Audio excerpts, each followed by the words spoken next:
All India Radio presents Morning News.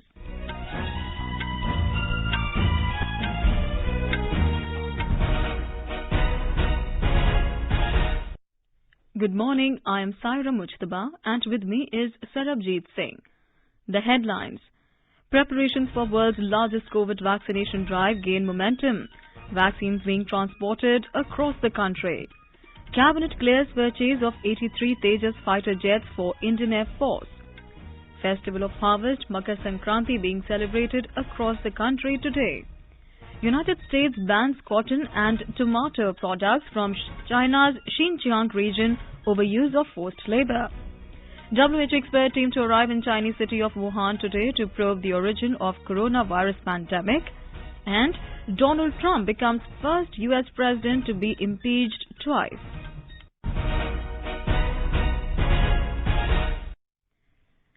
As the nation fights the COVID-19 pandemic, we begin with a message of precaution to stay safe and protected by following these 3 simple steps. Wear a face mask, maintain 2 gaz ki duri for social distancing, focus on hand and face hygiene. And now the news.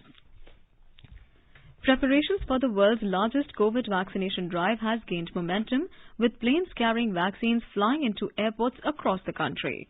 From various airports, the vaccines are being dispatched to small cities and towns in readiness for the inoculation exercise beginning Saturday. From Assam to Goa and from Jammu and Kashmir to Kerala, the vaccines were carefully and swiftly transported to the far corners of the country. According to sources, 95% of the 1.1 crore doses of Covishield vaccine purchased by the government have been delivered and shipped to nearly 60 consignee points across India in the past 2 days. Of the 55 lakh doses of indigenously developed Covaxin of Hyderabad-based Bharat Biotech ordered by the centre, the first tranche of 2.4 lakh doses have been dispatched to 12 states. The Health Ministry said vaccines have been allocated to all states and UTs in proportion to the healthcare workers database. In accordance with the National Priority List, the vaccine will be first given to healthcare and frontline workers. Each vaccination session will cater to a maximum of 100 beneficiaries per day. Talking to AIR News, Dr. Rupali Malik of Safdarjung Hospital, Delhi, answered many important questions related to the COVID-19 vaccine. She explained about its doses and at what interval it should be taken, and also explained how much time it will take to develop antibodies after the vaccination. अभी जो भी vaccine available हैं उनकी सभी की 2 doses हैं। 2 dose जो कि हमें 4 से 6 हफ्ते के अंतराल पे लेनी होंगी। अभी जो डिसाइड किया गया है वो मोस्टली वैक्सीन के लिए 4 वीक्स है, यानी कि 28 दिन। तो जो भी हम वैक्सीन लेंगे वो 2 डोजेज में लेंगे, इंट्रामस्कुलर लेंगे और 4 हफ्ते के अंतराल पे लेंगे। जो सेकेंड डोज ऑफ वैक्सीन है उसके लगभग 2 हफ्ते के बाद हम उम्मीद कर सकते हैं कि एंटीबॉडीज प्रोड्यूस होंगी और हमें कोविड-19 इन्फेक्शन से प्रोटेक्शन मिलेगी। Dr. Rupali Malik said that we have a strong setup for effective transportation and storage of the vaccine. Aircraft से लेके जो ट्रक्स हैं उससे लेके जितनी भी सुविधा उपलब्ध है सबका उपयोग किया जा रहा है और जो इसका स्टोरेज की बात की जाती है तो ये कोल्ड चेन मेंटेन करना सबसे ज्यादा अनिवार्य है इस वैक्सीनेशन को ठीक से इंश्योर करने के लिए। उसके लिए भी हर लेवल पे अलग अलग तरह के कोल्ड स्टोरेज होते हैं। रीजनल लेवल्स पे हमारे पास वॉक इन रेफ्रिजरेटर्स होते हैं, जो डिस्ट्रिक्ट लेवल पे हमारे पास डीप फ्रीजर्स होते हैं और जो लास्ट लेवल होते हैं वैक्सीनेशन के वहां पे आइस लाइन रेफ्रिजरेटर्स होते हैं। तो ये सेटअप हमारे पास ऑलरेडी उपलब्ध है। इसी का और स्ट्रेंथनिंग करके हम इसी सेटअप का उपयोग करेंगे कोविड-19 वैक्सीनेशन के लिए। Dr. Rupali Malik made it clear that registration for vaccination is open only for frontline workers right now and the general public will have to wait for their turn. She assured the people that the vaccine is safe and we must maintain a positive approach regarding the vaccination program. सबसे important है कि हम सकारात्मक रहें कोविड-19 vaccination programme को लेके, इसमें विश्वास रखें और पॉजिटिव वाइब और पॉजिटिव मेंटल जो आपका अप्रोच है वो रखें इस कोविड-19 वैक्सीनेशन को लेके। मैं यही कहना चाहूंगी कि आप डरे नहीं, फियरफुल ना हो, केयरफुल हो। Maharashtra Health Minister Rajesh Tope has said that vaccination will be conducted through 358 centres. Of these, the highest 50 centres are in Mumbai, followed by 39 in Pune and 29 in Thane. More details from our Mumbai correspondent. About 8 lakh health workers have been registered in Maharashtra for COVID vaccination, and they will be vaccinated in the first phase through 358 centers. The COVID-19 vaccines supplied by the center are being distributed to all the districts as per their instructions. According to Health Minister, 9,63,000 vaccines have been distributed in all the districts of the state. Meantime, in Maharashtra, 3,556 new COVID-19 cases were reported yesterday, taking the cumulative total to 19,78,044. On the other hand, 3,009 patients were discharged yesterday, taking the tally of recovered patients to 18,74,279. Madhuri Pange, AIR News, Mumbai. In Odisha, the first round of district-wise allocation of Covishield vaccines have been made. According to sources, more than 50% of the vaccine doses received are being supplied to the districts in this round.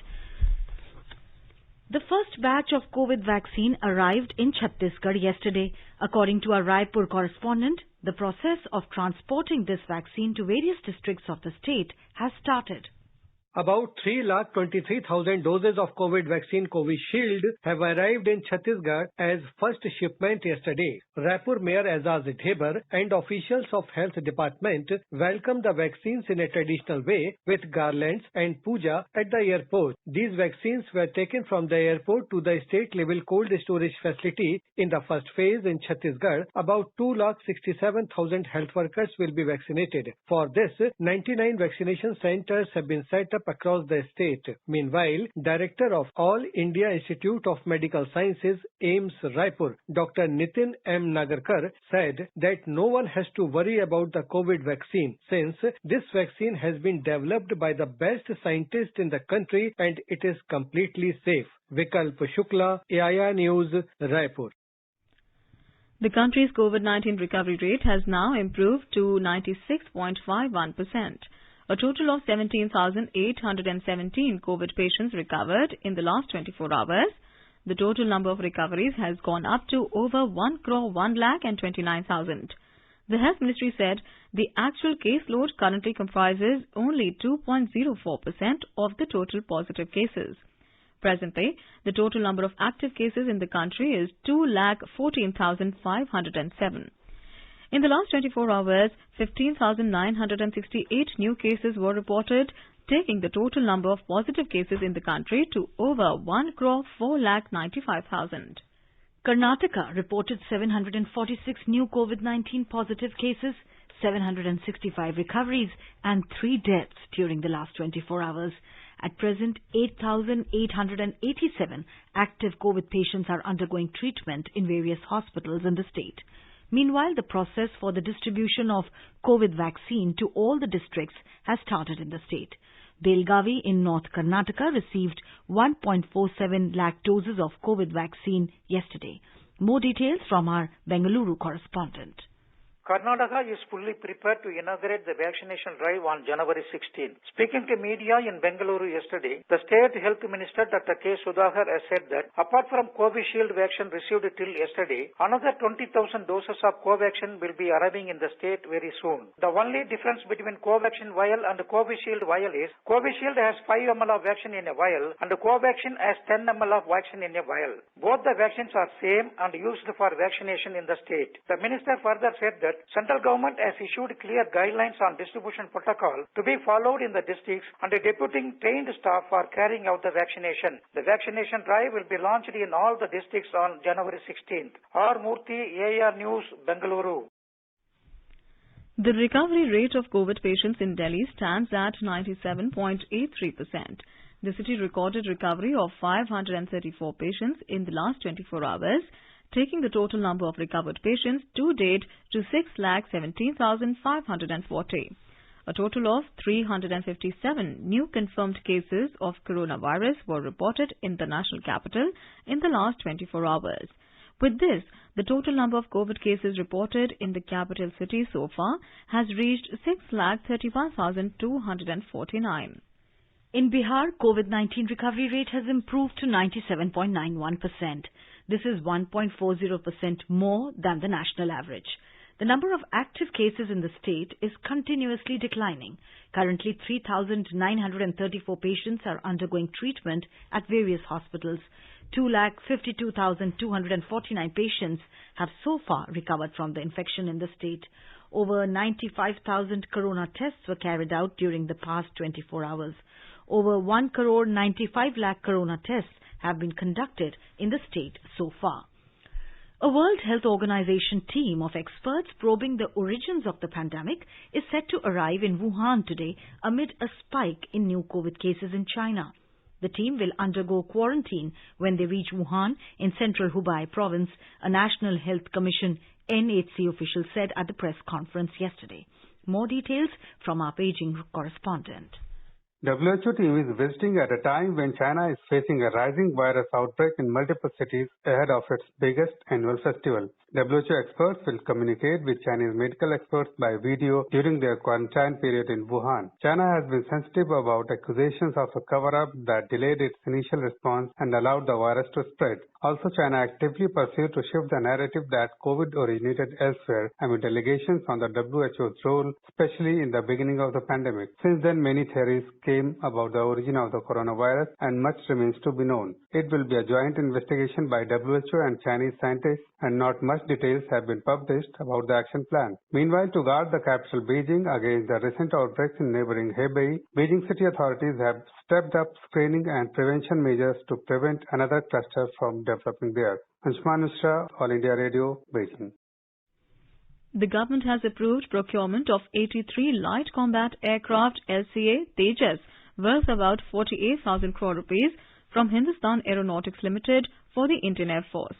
The Cabinet Committee on Security, CCS, chaired by Prime Minister Narendra Modi yesterday, met in New Delhi. In a series of tweets, Defence Minister Rajnath Singh said, "This deal will be a game changer for self-reliance in the Indian defence manufacturing sector." He said, LCA Tejas is going to be the backbone of the Indian Air Force's fighter fleet in the years to come. He added that LCA Tejas incorporates a large number of new technologies, many of which were hitherto unattempted in India. The Defence Minister said the Hindustan Aeronautics Limited HAL has already set up second-line manufacturing facilities at its Nashik and Bengaluru divisions. The Defence Minister said the LCA Tejas program would act as a catalyst for transforming the Indian aerospace manufacturing ecosystem into a vibrant Atmanirbhar self-sustaining ecosystem. Under the Atmanirbhar Bharat Abhiyan, India is continuously growing its power to indigenously design, develop and manufacture advanced cutting-edge technologies and systems in the defence sector. About 500 Indian companies, including MSMEs in the design and manufacturing sectors, will be working with HAL in this procurement. You are listening to the morning news on All India Radio. A reminder of the headlines before we move on. Preparation for world's largest COVID vaccination drive gain momentum. Vaccines being transported across the country. Cabinet clears purchase of 83 Tejas fighter jets for the Indian Air Force. Festival of Harvest, Makar Sankranti, being celebrated across the country today. United States bans cotton and tomato products from China's Xinjiang region over use of forced labor. WHO expert team to arrive in Chinese city of Wuhan today to probe the origin of coronavirus pandemic.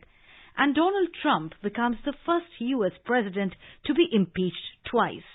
For quick news updates round the clock, follow us on our Twitter handle at AIR News Alerts. The Indian space program spearheaded by ISRO has brought laurels to the country.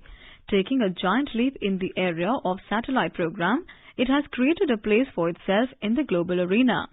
Be it Chandrayaan-1 lunar probe that discovered water on the moon, or its maiden success of sending satellite around Mars through Mangalyaan, or setting a record of launching 104 satellites on a single rocket, its remarkable journey has amazed the world. We have a report on this memorable journey of ISRO by our Bengaluru correspondent. ISRO has many feathers in its cap since its inception in 1969. Making an entry into a very complicated world of launch vehicles and satellites, the organization has today mastered the technology to successfully launch and place satellites for remote sensing, communication and navigation. Apart from Indian satellites, ISRO offers launch services to the international customers through PSLV. It entered the commercial launch services market by launching KitSat-3 of Republic of Korea and DLR TubeSat of Germany along with IRS-P4 OceanSat on-board PSLV-C2 in 1999 for the first time. Till now, the Space Research Organization of India has launched 328 satellites of foreign customers. USA, UK, Japan, Canada, Germany, France, among many other countries, have used Indian satellite launch pads for launching their satellites. This has brought revenue of over $25 million. The Polar satellite launch vehicle has proved its robustness by successfully launching many satellites, including Mangalyaan and Chandrayaan. Sudhindra, AIR News, Bengaluru. 23 Indian sailors stuck in China on board a cargo ship will return home today. This was stated by Minister of State for Ports, Shipping and Waterways, Mansukh Mandavia. He said this could only happen due to the strong leadership of Prime Minister Narendra Modi. Indian seafarers were stuck on board a cargo ship, MV Jaganand, since June 13 last year. The cargo vessel with Indian sailors on board have been on anchorage in Chinese waters as they were not allowed to unload their cargo. Donald Trump has become the first U.S. president to be impeached twice. The House of Representatives voted last night to charge him with inciting last week's mob attack on U.S. Congress. Trump was impeached by 232 to 197 vote by the U.S. House on a single charge of incitement of insurrection that left 5 dead and the Capitol ransacked. It was supported by all Democrats and 10 Republicans. The Senate will not hold a trial before January 20th when Democrat Joe Biden assumes the presidency, meaning Mr. Trump will escape the risk of being forced to leave early. The United States has banned entry of cotton and tomato products from China's Xinjiang region and allegations that detainee or prison labor from Uyghur went into making them. According to U.S. Customs and Border Protection (CBP), it will detain cotton and tomato products produced in China's Xinjiang Uyghur Autonomous Region at all U.S. ports of entry. The ban, also known as a Withhold Release Order (WRO), was imposed following the emergence of reports indicating that the products were manufactured using forced labor from detained Uyghurs. The products banned include apparel, textiles, tomato seeds, canned tomatoes, tomato sauce, and other goods made with cotton and tomatoes. CBP Acting Commissioner Mark A. Morgan said CBP will not tolerate the Chinese government's exploitation of modern slavery to import goods into the United States below fair market value. He said the import of products using forced labor hurt American businesses that respect human rights and also expose unsuspecting consumers to unethical purchases.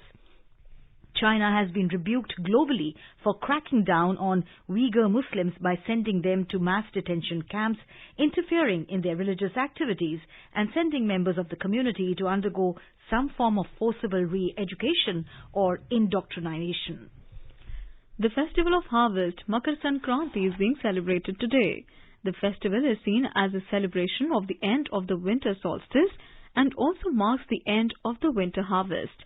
The festival is known with different names in different parts of the country.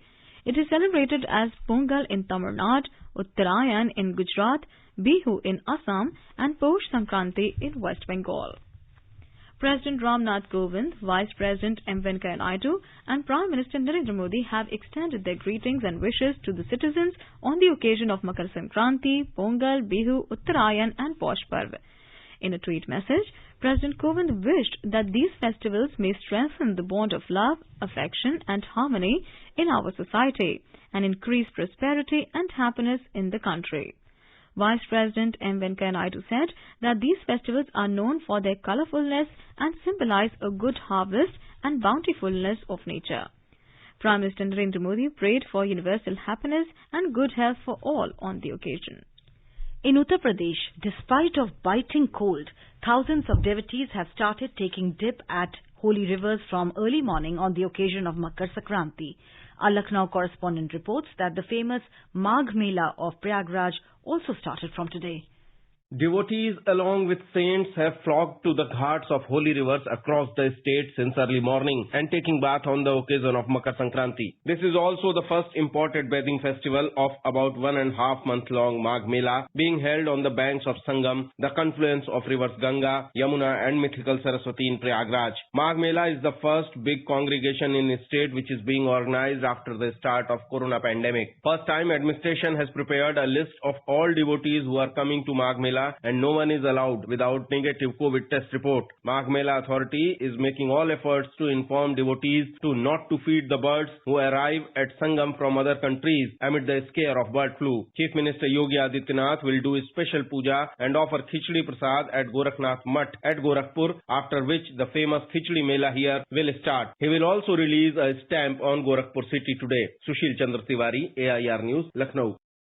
In Uttarakhand, devotees are taking holy dip in the river Ganga in Haridwar on the occasion of Makar Sankranti, braving chilly weather conditions. Due to COVID-19 pandemic, district administration has asked senior citizens to carry corona negative report if they plan to visit Haridwar. Makar Sankranti is being celebrated as the festival of kite flying in Gujarat. Due to COVID-19 related restrictions and cases of bird flu in some parts of the state, the festivity is a low-key affair.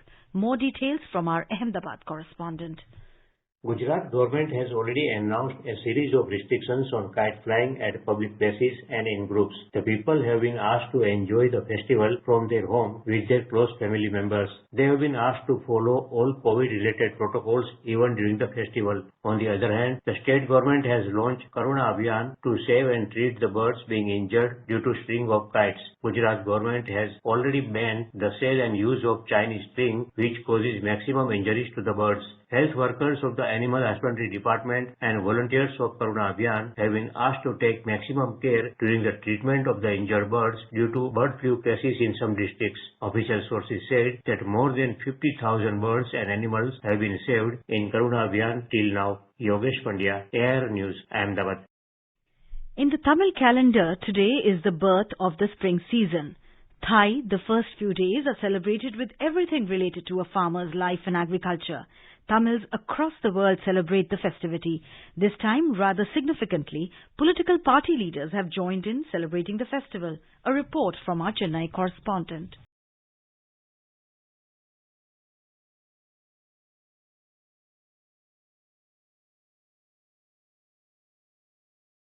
The song signifies the birth of Thai, which means a new way is born. It is a celebration of farmers on their bountiful harvest. Hence, the use of Sakarai Pongal and sugarcane. Every household has a sumptuous meal which has 6 different tastes in it. Beginning today, the following 3 days mark a festive mood. Though COVID seems to steal the great feeling of celebration, it doesn't stop there. Today's dawn, the sun saw colorful rangolis, mango leaves festoons, and boiling over of pongal in mud pots. Adding to the little happiness is the launching of box office hits and blockbusters in the television. As the government has banned visitors' entry in tourist places, celebrations are at home. Realizing the situation after COVID, the state government announced a bonanza through PDS for ration card holders. They were given 2,500 rupees along with ingredients to make pongal at home. Another important event is the Jallikattu, a traditional and heroic sport to control the bulls.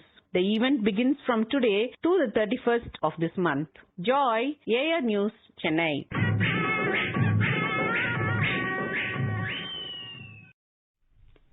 The government has said that over 545 lakh tons of paddy have been procured during the ongoing Kharif marketing season. This is an increase of 26.48% against last year's corresponding purchase of around 431 lakh tons. The Agriculture Ministry said government continues to procure Kharif crops at its minimum support price from farmers as per its existing MSP schemes. The ministry said more than 73 lakh paddy farmers have been benefited from the current Kharif marketing season procurement operations with MSP value of over 1,03,000 crore rupees. Paddy procurement is continuing smoothly in the procuring states and union territories of Punjab, Haryana, Uttar Pradesh, Telangana, Uttarakhand, Tamil Nadu, Chandigarh, Jammu Kashmir, Kerala, Gujarat, Andhra Pradesh, Chhattisgarh, Odisha, Madhya Pradesh, Maharashtra, Bihar, Jharkhand, Assam, Karnataka and West Bengal. The government, through its nodal agencies, has also procured over 2,89,000 tons of moong, urad, groundnut pods and soybean, benefiting more than 1,54,000 farmers. The Defence Ministry has said that 321 school children and 80 folk artists will feature in the cultural program of Republic Day Parade this year on 26 January. School children from 4 Delhi schools and folk artists from East Zonal Cultural Centre, Kolkata, will take part in the cultural program. The ministry said Atmanirbhar Bharat, Vision for a Self-Reliant India is the theme of Mount Abu Public School, Delhi and Vidya Bharati School, Delhi. The students of Government Girls Senior Secondary School, Delhi, will present a program on the theme Hum Fit to India Fit. Besides the students from DTEA Senior Secondary Schools, Delhi will showcase folk dances of Tamil Nadu in their traditional attires. 80 folk artists of Eastern Zonal Cultural Centre, Kolkata, will present folk dance Bajasal from Kalahandi, Odisha. The number of participating children and folk artists have been cut down to 400 this year in view of the COVID-19 restrictions. Now let's take a look at the weather forecast for today. National capital witnessed very dense fog. The city observed a minimum temperature of 3 degrees and maximum will be nearly 19 degrees Celsius. Mumbai will have a mainly clear sky. Temperature will hover between 21 and 33 degrees Celsius. Chennai will also have a generally cloudy sky. Temperature will vary between 24 and 30 degrees Celsius.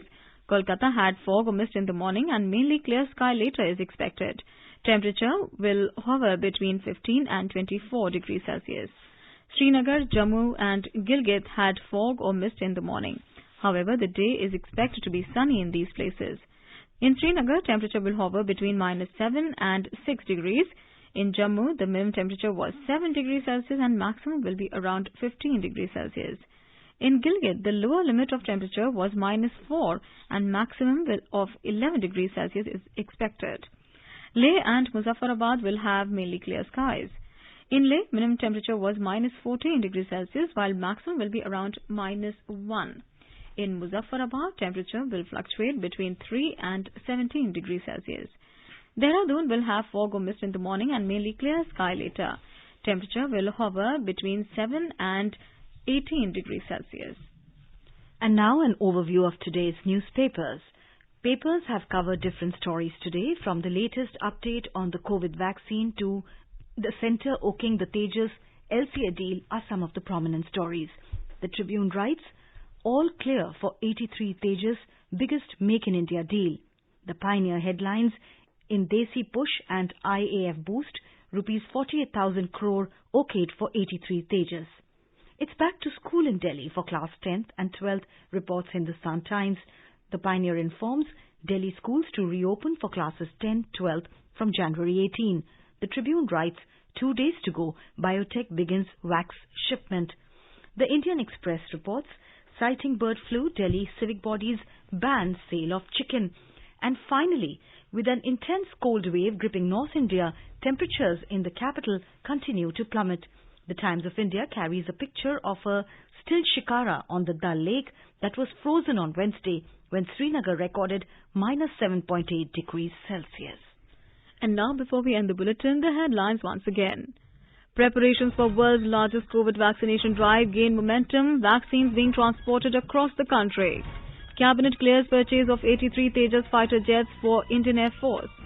Festival of Harvest Makar Sankranti being celebrated across the country today.